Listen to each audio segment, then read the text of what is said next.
नमस्कार सभी को। कैसे आप सभी लोग? तो आशा करती हूँ बहुत अच्छे होंगे। तो आप सभी का स्वागत है टीचिंग बाय रोजगार विद अंकित में एक बार फिर से।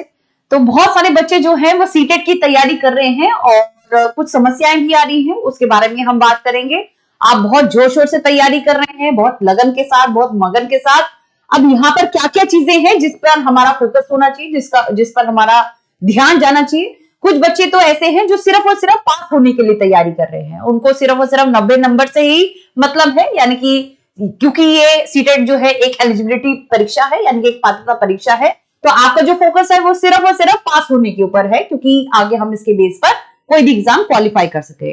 वहीं पर कुछ बच्चे ऐसे हैं जो तैयारी कर रहे हैं सिर्फ सिर्फ पास होने के लिए नहीं, वे चाहते हैं कि हमारे अच्छे नंबर आए, यानी कि हमारा एक अच्छा स्कोर बने या फिर विख्यात बने हम इस परीक्षा के अंदर और इस सब्जेक्ट के अंदर, जो भी आपके सब्जेक्ट्स है तो वह तैयारी कर रहे होंगे।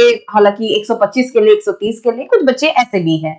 अब यहाँ पर तैयारी कैसे करनी है ये लास्ट वीडियो में, यानी कि मैंने करीबन करीबन एक महीने पहले आपको बताई थी कि किस तरीके से हम सीटेट के एग्जाम को पास कर सकते हैं, क्रैक कर सकते हैं। तो उसमें मैंने आपको बेसिक चीजें बताई थी कि हमें क्या क्या करना है, कि बेसिक कॉन्सेप्ट पढ़ना है, फिर हमें छोटी छोटी चीजों पर ध्यान देना है, जैसे मान लो मुश्किल शब्द हो गए, या फिर यूं कह लो कि हमारे टॉपिक वाइज क्वेश्चन हो गए, पीवाईक्यूज हो गए, मैराथन्स हो गई है ना, इन सारी चीजों के बारे में हमने बात करी थी, या फिर नए सवाल हो गए।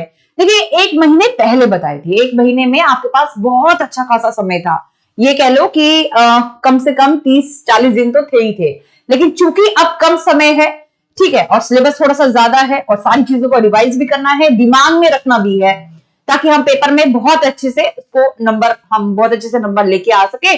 तो अब थोड़ी सी स्ट्रैटेजी बदलनी होगी। जैसे खेल के मैदान में नहीं होता कि लास्ट टाइम पे आपको पता चल गया कि हाँ भाई ये करने से चीजें अब नहीं होंगी, क्योंकि कम समय बचा है और हमें स्कोर ज्यादा चाहिए, 6 रन बनाने हैं 3 बॉलों पर। तो अब वही वैसा ही जो है वह समय आ चुका है। अब हमें क्या करना है, तो 3-4 चीजों को आपको फॉलो करना है। और ये अंतिम दिन है, क्योंकि 10 दिन बाद ही, ये समझ लो कि 10 दिन बाद ही आपका पेपर है, ठीक है। ये मत समझो कि 14 दिन अभी पड़े हैं या इतने दिन पड़े हैं, नहीं, 10 दिन बाद पेपर है। तो सबसे पहले नंबर पर मैं कहूंगी किसी प्रकार की कोई थ्योरी नहीं करनी है, कोई थ्योरी मतलब अब यदि आप एक एक चैप्टर को पकड़ रहे हैं, जीन पियाजे वाइगॉट्स की, और उसको फुल फ्लैश देख रहे हैं, तो फिर वह मामला बिल्कुल खराब हो जाएगा। कंफ्यूजन के अलावा कुछ भी नहीं होगा, क्योंकि बहुत सारी चीजें, बहुत सारे टॉपिक्स पढ़े रहेंगे जो कि तो, और कहीं से भी तुम्हारा प्रैक्टिस नहीं, सवाल नहीं लग पाएंगे, तुम थ्योरी में ही फंसते चले जाओगे। हमें करना क्या है, हमें करना है पहले तो नो थ्योरी, ठीक है, किसी प्रकार की कोई थ्योरी नहीं देखनी है। मैं अपनी वीडियो के भी बारे में बात कर रही हूँ। करना क्या है, शॉर्ट में अगर आप देख सको तो ठीक, और अगर नहीं देख सको तब भी ठीक है। क्या करना है, एमसीक्यू लगाने हैं, क्योंकि एमसीक्यू से यानी कि प्रैक्टिस लगानी है, प्रैक्टिस से सारी चीजें अपने आप ही क्लियर हो जाती है।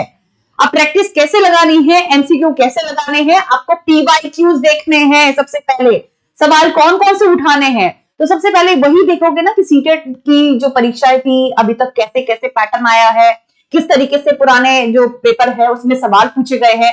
तो सबसे पहले क्या लगाना है, पीवाईक्यूज लगाने हैं। अब कब से, 2022 में ही। अब अगर आपने देखा होगा 2022 में ही बहुत सारे ऑनलाइन एग्जाम हुए थे, कम से कम 10 से 11 तो एग्जाम उसी के हैं, यानी कि क्वेश्चन पेपर तो उसी में है। हो सकता है कि बुक में आपको ना दिखे, ये भी मैं कह रही हूँ। जो नई नई किताबें आती हैं उसमें 2022 के ही पेपर नहीं देखने को मिलते हैं, क्योंकि बहुत सारे उसके ही, मतलब एक किताब बन सकती है उसके ऊपर ही।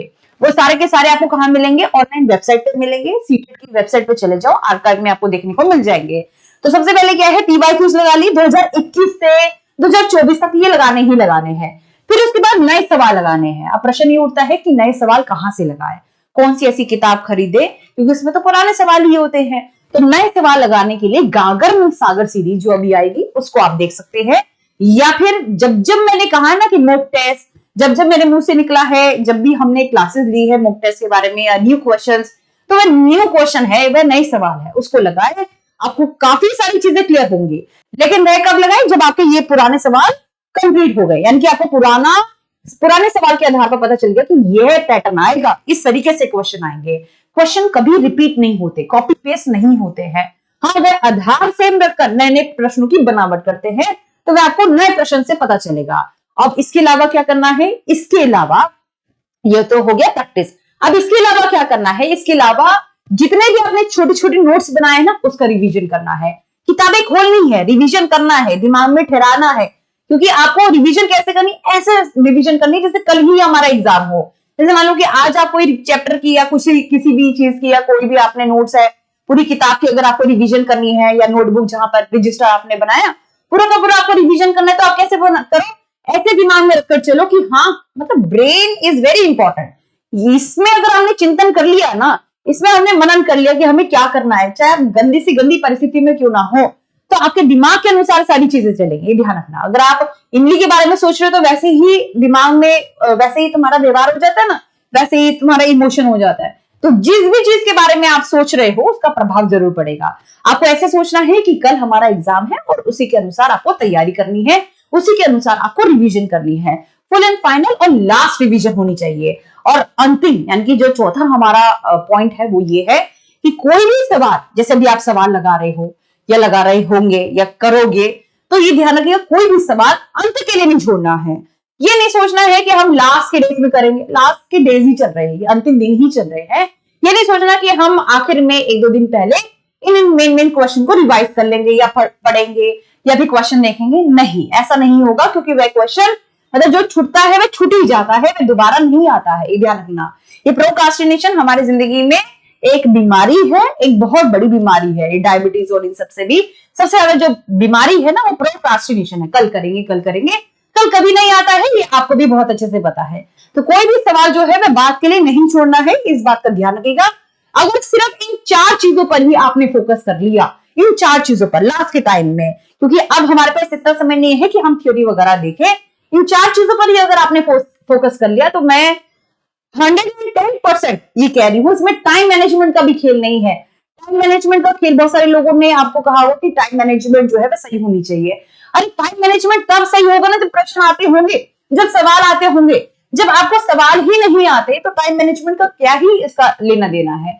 तो कोशिश करिए कि टाइम मैनेजमेंट से भी पहले आपका जो फोकस होना चाहिए कि आपको सवाल आने चाहिए। जब आते होंगे, मुझे दिख रहा है कि ये प्रश्न आ रहा है, ये प्रश्न मुझे आता है, तो टाइम मैनेजमेंट को कोई खेल ही नहीं बचता है। ऐसा होगा ही नहीं कि आपका पेपर जो है वह बाद में होगा, ठीक है, क्योंकि आपको सारी चीजें आती है। तो 4-5 चीजों को अगर आप फोकस करेंगे 110% इस बार खुशी से घर लौटोगे। इस बार चहकते हुए मुस्कुराते हुए चेहरों से आप अपने माँ बाप के पास जाएंगे और चिल्लाते हुए कहेंगे कि हमारा पेपर बहुत ही अच्छा गया। तो इन छोटी छोटी चीजों को बहुत अच्छे से लगाना है और फिर सम्मान समारोह में आना है, और हम सभी लोग RWA परिवार जो है वह आपका इंतजार करेगा। धन्यवाद।